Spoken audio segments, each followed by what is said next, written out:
Welcome to the Infernal Brotherhood, to the scruffy-looking Nerf herders. My name is Adam. I'm running solo today because this is kind of an old book, so it didn't really warrant, a big production with the regular show, as part of our monthly podcast. Today I'm going to present my spoiler review of Dawn of the Jedi Into the Void by Tim Lebbon. I will be spoiling this story, so if you don't want to know what the story beats are, if you haven't read it yet, I mean, it's been out for quite some time, but if you haven't read it yet and you don't want to know the story, go watch something else. I don't know. There's a bunch of videos online on this thing called YouTube. Maybe you could find something to watch there. But if not, and you want to just hang for a little bit, let's have some fun this morning, right? Okay, so this was written by author Tim Lebbon. It is a tie-in to the comic series Dawn of the Jedi, which I have performed readings of on this channel. So you can see not only this review now, but now all of the Dawn of the Jedi comics are out there. Now, Dawn of the Jedi was set approximately like 36,000 years before the Battle of Yavin. So it is the furthest back that any Star Wars has ever gone. This is before the Old Republic. This is before Tales of the Jedi. This is the Dawn. Hence the name, right? Dawn of the Jedi. They ultimately, Dawn of the Jedi is a really wonderful time frame. It's the beginnings, like the very, very beginnings of the Jedi Order, not Jedi, Jedi. And that's, I don't really want to do like a whole Dawn of the Jedi primer, but I feel like I have to tell you a couple notes just so that you understand what's going on at this point. So this entire Jedi Order is pretty much tightly confined into the Tython system. Now, there are these pyramidal mysterious constructs. They're like these floating pyramid ships called the Tho-Yor.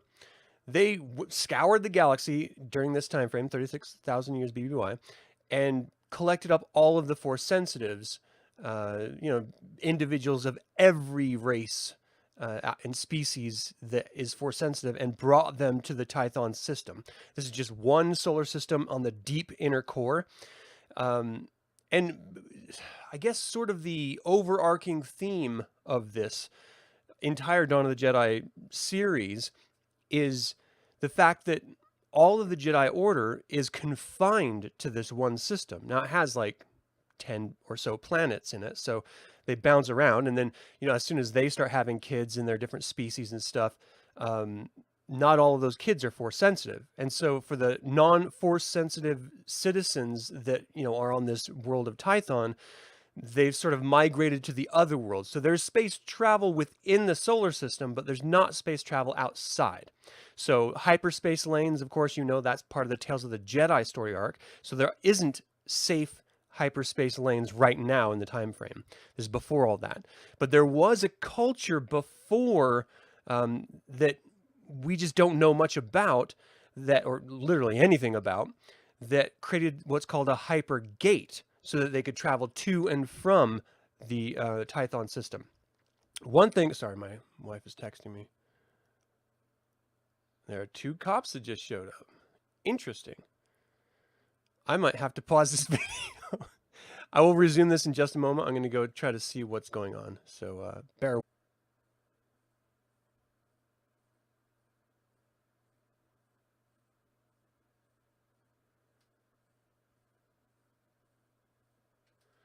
All right. Well, everything's fine. They just, I suppose, we're looking for someone on our street. But yeah, everything's good. Okay, so where was I? Talking Star Wars, and then real life butts in. Let's see. So this is a tie-in.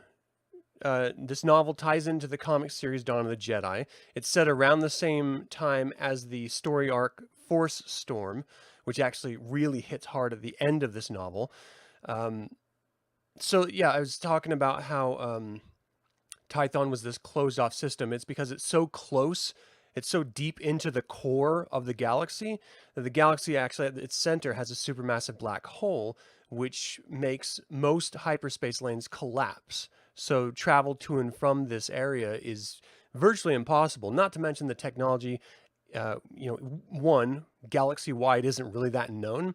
There are a species called the Rakatan Empire, the Infinite Empire of the Rakata species, that they are able to hyperspace travel most places, and they usually send out these hunters to sort of check places out. But again, you can learn all about all of that in the Dawn of the Jedi comic series that I've already performed readings on. Okay, so this particular novel is set 25,793 years BBY, but it does a little bit of flashbacks. It's centered around the Jedi Ranger Lanoree Brock, and so she does a lot of flashbacks to her youth with her family. And I'm going to give you the premise here, but I'm going to sort of give you a critical review here. Something that I really don't enjoy much is when when novels do these jumps in time without any sort of visual cue that they're in fact jumping in time. So, for example, in the Thrawn trilogy that was just wrapped up by Timothy Zahn, he would have the typography of the letter forms. The font itself would be different in the chapters that were in the past. And so that you knew visually when you were reading the present or when you were reading the past. It becomes much more difficult when you're listening to the audiobook, but if you're paying attention, it shouldn't be that big of a deal. This book doesn't have any of that. There's literally no cues. It's just one paragraph is in the present, the next paragraph could randomly be in the past, and it's not even the entire chapter either. And so you're completely left guessing whether or not this is in the present, whether the next paragraph is going to be in the past or not. It's all based on contextual clues. And yes, you can figure it out. It's just, it makes it that much more challenging to figure out what the hell is going on. So that really frustrated me about this novel. However, I did enjoy it a lot. And so I stuck with it. And I love the beginnings of things. And especially the beginnings, like the Tales of the Jedi series, I'm going to be reading as soon as that epic collection comes out.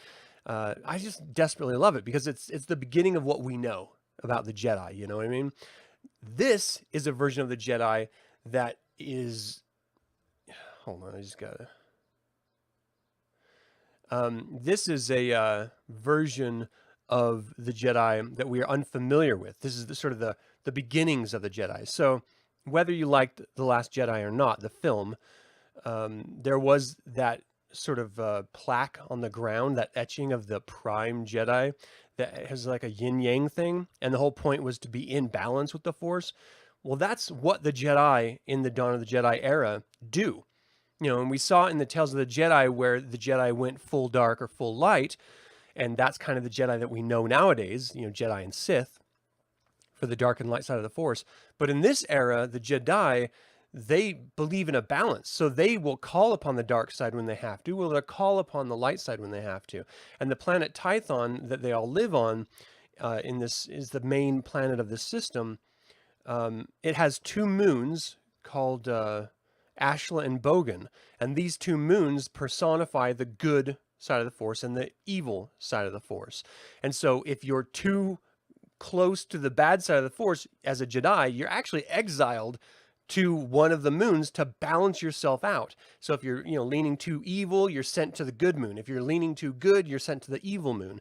And that way you can find a sense of harmony within yourself in the Force. But they're literally exiled there. So it's not like you can leave. It's like a prison planet, basically. But I just love that idea that these Jedi rely on both the light and the dark side of the Force equally as important as the other. And, that's just how they roll. Okay, so the publisher's summary is, on the planet Tython, the ancient Jedi Order was founded, and at the feet of its masters, Lanoree Brock learns the mysteries and methods of the Force, and found her calling as one of its most powerful disciples. But as strongly as the Force flowed with Lanoree and her parents, it remained absent in her brother, who grew to despise and shun the Jedi, and whose training in its ancient ways ended in tragedy. Now, from her solitary life as Ranger, keeping order across the galaxy, Lanoree has been summoned by the Jedi Council on a matter of utmost urgency. The leader of a fanatical cult, obsessed with traveling beyond the reaches of the known space, is bent on opening a cosmic gateway using dreaded dark matter as the key, risking a cataclysmic reaction that will consume the entire star system. But more shocking to Lanoree than even the prospect of total galactic annihilation is the decision of her Jedi masters to task her with the mission of preventing it. until a staggering revelation makes clear why she was chosen. The brilliant, dangerous madman she must track down and stop at any cost is the brother whose death she has long grieved and whose life she must now fear. So she actually believed that she lost her brother in her youth, and she blamed herself. Her parents blamed themselves, and her parents and her are both very strong in the Force. They thought that their son would be, and so they sent him on all the same training locations as they sent Lanoree, their daughter. Dalian is the brother. So Dalian had nothing to do with the Force, and he ended up starting to see the Force, and this is really interesting to me. He saw the Force as controlling the Jedi rather than the Jedi using the Force. And this is interesting because George Lucas's treatise for the sequel trilogy had everything to do with the Force itself, like the wills of the Force, and the midi-chlorians were controlling the Jedi in that time.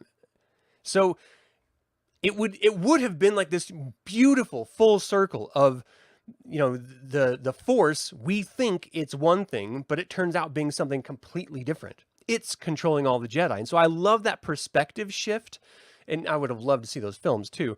But the fact that it's brought up here with Dalian is great, because yeah, if you're not Force sensitive and all you know are other Jedi who all are hive mind, they all act a certain way, they're all taught, you know, like a cult, then yeah, you would see them that way. They would seem like this weird ancient cult that's controlled by this mystical force.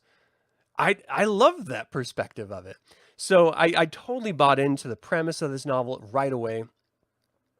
The ancient technology that he is referencing that would then, you know, utilize dark matter in order to create this hypergate, or to activate this hypergate, is actually a big plot point later on in the Dawn of the Jedi stories. So this is just a sort of a prequel to what is actually to come. And they do end up going down there and activating that at the end of the Dawn of the Jedi comic series. But it's all based around the idea that the technology he's using is Gree technology. Gree are these ancient species who existed in this Tython system way before any of them, like 10,000 years before the current people who live there. And so they have these, what's called the Old City, where they, you know, there's remnants of technology and remnants of the Gree civilization. And the Gree were a very strange sort of anthropomorphic, you know, like it was, you know, humanoid-esque, but then it had like tentacle feet and arms and stuff like that, I think. I'm basing this off memory. They don't really get into it in this novel. But they may have something to do with the Thoyor that brought everyone here, but they definitely built these hypergates, and they had something to do with the Force, whether they were keeping it out of balance or trying to do, you know, whatever. It's still not clear because it's never really fully developed. And now they're never going to explore it anymore because Disney's moved on to different things. And this is all considered legends as well. So not, you know, not current canon, which is a bunch of BS in my opinion. Anyway, so the story beats progress like this. Jedi Ranger Lanoree Brock is tasked by the Jedi Council to stop her own brother, Dalian Brock, who's been presumed dead earlier. Dalian, who has never wanted to be a Jedi Ranger and who abhorred the Force, plans to activate the hypergate on Tython to get off. His whole point, and he's part of a group called the Stargazers. And they reference the Stargazers as a cult in this. You know, it's all like from a certain point of view, right? And like that's the whole Star Wars thing. The Stargazers they see the Force and the Jedi as a cult. The Jedi see the Stargazers as a cult, and it all just depends on where you land on the Force. So he wants to desperately get off, and so he's going to try to use out of the Tython system, because again, everyone in the system is locked here, and it's all controlled so heavily by the Force that those who don't use the Force are marginalized. They're pretty much slaves at the whim of what the Jedi want to do and say. And it's not so oppressive as that, because each region is controlled by their own governments and stuff. You know, each planet is controlled by its own people. And there's a despot war like a decade before the story where, the Jedi came in and sort of stopped this tyrannical government. But that means everyone doesn't see the Jedi as good, which I think is a pretty rational perspective to have when Jedi kind of just do their own thing. And so he wants to find this technology, power the technology up, and then go to where the hypergate in the old city would be, and then activate it so that he can open this hypergate and leave the system. That's all the Stargazers want. The downside is that no one knows what would happen if they activate this technology, this tool, in order to supposedly activate the hypergate. It could, in fact, create its own black hole and swallow up the whole system. And so they're basing all of their actions, the Jedi, on the fear of what could happen rather than the knowledge of what will happen. And that means that Lanoree has to go hunt down her brother and stop him by whatever means necessary. And while this is going on, the Dawn of the Jedi comic series is going on. So they've got the Rakata have sent out their hunters looking for other Force sensitives to enslave and take over. And they have started to come to the Tython system. And so there's a whole bunch of stuff going on there simultaneously, and there's this massive force storm. So there's no lightsabers at this point. The Rakata are the only ones that have that technology, and they haven't arrived at the system yet. So all of the Jedi are using swords, like you see in the book picture right there. And that's the Tho Yor, that pyramid behind her. That's Lanoree Brock on the cover there.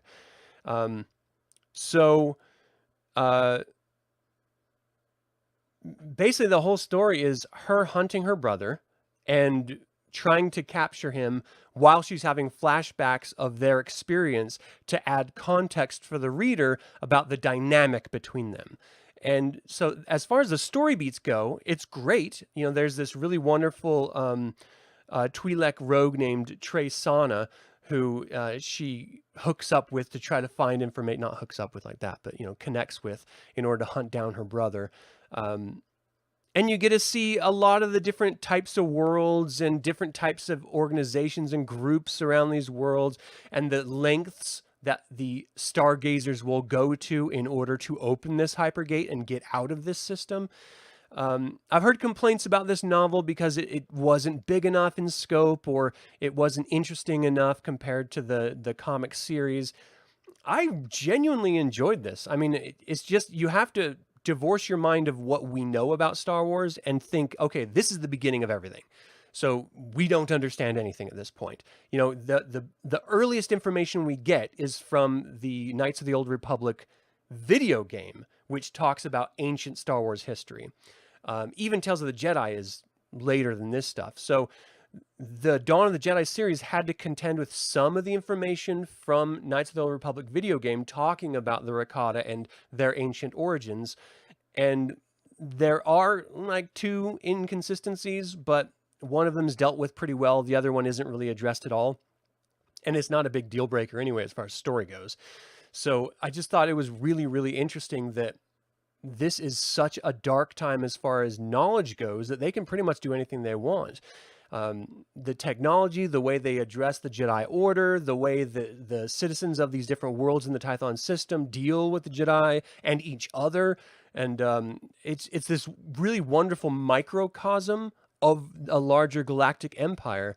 And I really appreciated that. It left me wanting more, is what it did. I want to know more about the Gree.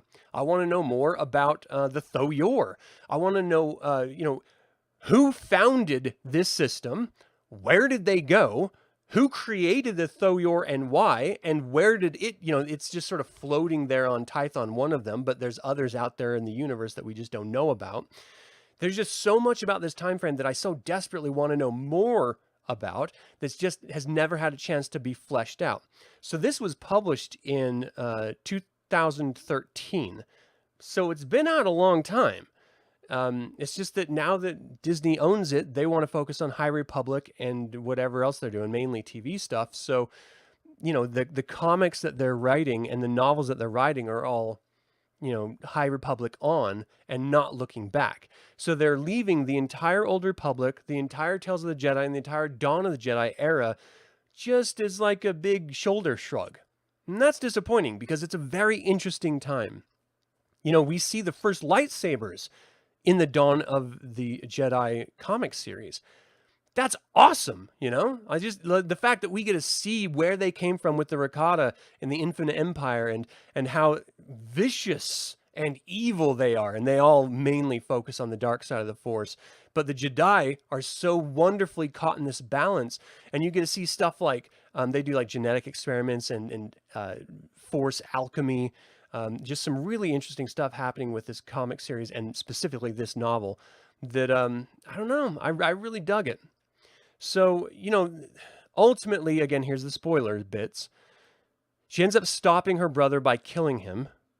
But then when they go back to recover his body's not there. But she did sit with his corpse for a while, so she knows for a fact he's dead this time. When she thought he was dead as a kid, she never found the body, and she never sat with the dead body. She just assumed he was dead because he went missing. I really enjoy the character Lanoree Brock. You know, she's a Jedi Ranger. Jedi have 5 different orders that they can be a part of. They can be, I think it's like Padawan, Journeyer or something like that. And then there's the Ranger, then there's the Master, and then there's the Temple Master. So you have these different levels, and she's just under Master as a Ranger. You know, basically like Jedi Knight in how we know the Jedi Order now. But because it's so different, because it's so, you know, the origins of everything, because it's so new to me, I don't know. I really bought into everything, and it just makes me want more. So if you enjoy the Jedi Order and love the idea of the origins of the Jedi, and this is all pre-Sith as well. The Sith were not a thing back then. It was just Jedi who were out of balance, you know. Anyway, if you love the sort of beginnings of things and you want to know more about it, then I highly recommend this novel to you. It's a really fun read, a little bit frustrating with the time jumps and not being signaled on them. And maybe that's just the Kindle edition. I don't know. That's what I had.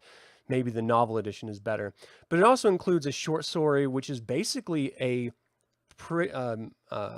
preface to this novel and the Dawn of the Jedi series as well.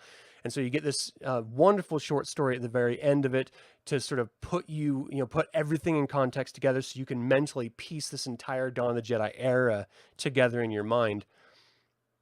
I mean, anytime something leaves you wanting more, I think that's a good thing. And this definitely did that. So I highly recommend it. You know, if I'm going to give it a rating in stars out of 5, being the best, I would give it a 4.5. You know, just...